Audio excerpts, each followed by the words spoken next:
Let's be real. In our world, we're not struggling to find information, right? We're absolutely drowning in it. We've got memos, reports, declassified files, news clippings. It's just this constant flood of stuff. And the real challenge isn't finding more data. It's figuring out what any of it actually means. So how do we even begin to sort through it all? Let's dive in. Okay, so sometimes the data seems pretty straightforward. Here we've got an office memo from back in 1954 about the shipping tycoon Aristotle Onassis. And right there, the document gives him this flashy label, the mystery man of Greek shipping. It's a neat little story, but our job, the job of an analyst, is to step back and ask who came up with that label and, what were they trying to accomplish with it? And then you get something like this, a transcribed conversation about Malcolm X, but it's just covered in these huge black bars. All of a sudden, the story is anything but clear. And those redactions, they become their own kind of data, practically screaming that something important is being kept from us. The empty space starts telling its own story. And sometimes you're not just looking at one single piece of paper.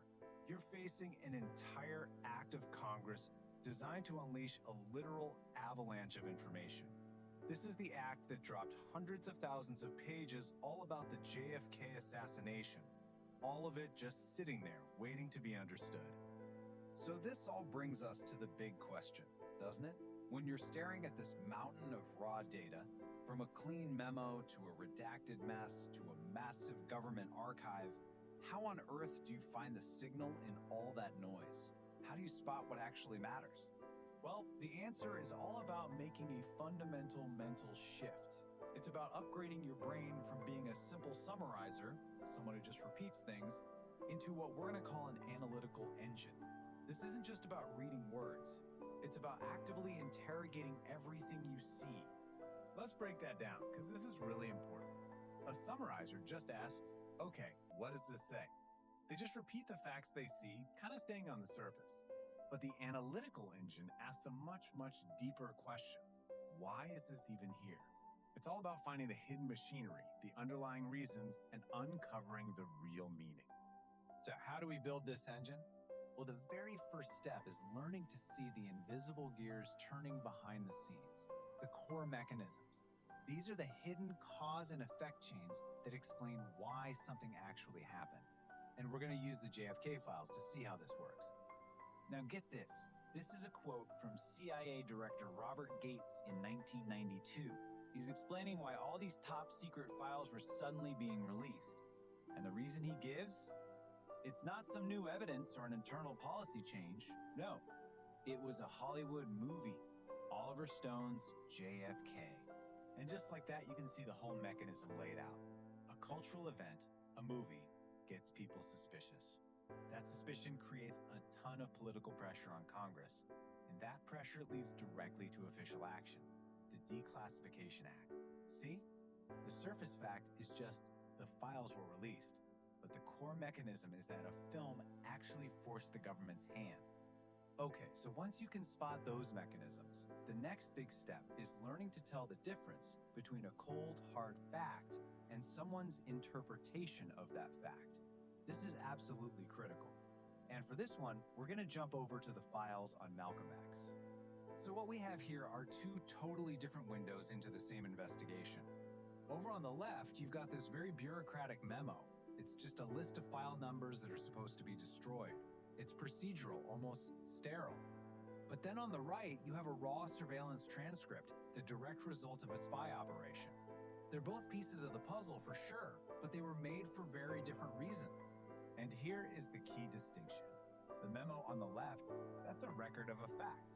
An internal procedural thing happened, period. The transcript on the right, though, that is the product of an interpretation. Someone, somewhere, decided this person was important enough to spy on. So one is a record of what the agency did, the other is a record of what it thought. Knowing that difference is everything. All right, step 3 takes us even deeper. Once you can separate fact from interpretation, you can start to dig for the hidden assumptions. The unstated beliefs and cultural stories that totally shape why a document gets created in the first place. Let's go back to our mystery man, Aristotle Onassis. This magazine article seems to be painting a simple picture of a self-made millionaire. But if you look just a little closer, you realize the whole story is built on a foundation of really powerful, unspoken assumptions about how the world works. Let's just pull this narrative apart for a second. The article just assumes that massive wealth is the result of sheer pluck and luck. It pushes Onassis into this classic American hero story, pulling himself up by his bootstraps. It implies that just because he's a foreigner, he must be a mystery man. None of this is objective fact. These are all narrative choices that are shaping how you see him. And now we get to the final step, the one where the analytical engine really comes alive. This is called synthesis. It's where you stop looking at just one document and start connecting totally different pieces of information to create a brand new expert-level insight. So check this out. On the left, from the JFK files, the CIA director is talking about his duty to protect intelligence sources and methods. On the right, from the files on the mobster Bugsy Siegel, the FBI is asking for the power to follow his activities. I mean, these are from completely different investigations, decades apart. What could they possibly have in common? And boom, there it is. That's the aha moment. When you put these two totally separate data points together, a much deeper pattern emerges. The core mechanism is identical in both cases. The agency wants to preserve and expand its own power and secrecy. It doesn't matter if the target is part of a presidential assassination or a mobster. The institutional impulse is the same. Now that is a synthesized insight, something you could never ever get by looking at just one file alone. So, why does any of this matter? Because this way of thinking isn't just for historians digging through dusty old boxes. It is an absolutely essential survival tool for getting by in the modern world. I want you to look at this number for a second. 499,000. Let that sink in.